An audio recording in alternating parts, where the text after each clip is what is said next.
ये अल्लाह और इसके रसूल की जंग लड़ने वालों ने उलमा को सामने बिठा के कब से धमकाना शुरू किया है, कब से डराना शुरू किया है कि अगर ईरान से आपको इतनी मोहब्बत है तो आप ईरान चले जाओ। अगर ईरान से मोहब्बत का ये मतलब है कि आप पाकिस्तान दुश्मन हो तो एक बात का जवाब दें, नेतन्याहू से मोहब्बत का क्या मतलब है, नेतन्याहू के तलवे चाटने का क्या मतलब है, अमेरिका के तलवे चाटने का क्या मतलब है, डॉलर के आगे माँ बेचने का क्या मतलब है, डॉलरों के आगे ज़मीर फरोशी करने का क्या मतलब है, फलस्तीनियों के खून का सौदा करने का क्या मतलब है, पाकिस्तानियों के खून का सौदा करने का क्या मतलब है।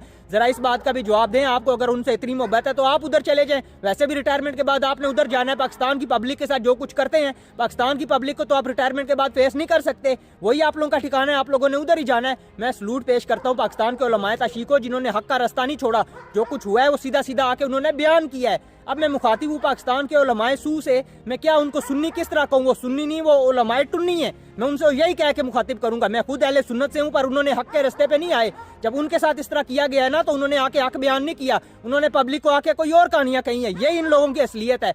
एक बात आखिर में उनको यही कहूंगा, साहब बहादुर साहब को, हर बार हर बंदे को बेवकूफ़ नहीं बनाया जा सकता। सारी जिंदगी आप बेवकूफ़ बनाते आए हैं, अब आप इस पब्लिक को बेवकूफ़ नहीं बना सकते। ये जनरेशन आपके सामने पागल नहीं बनेगी। ये आवाज़ भी उठाएंगे, ये सवाल भी उठाएंगे, ये जवाब भी मांगेंगे। Damage has been done.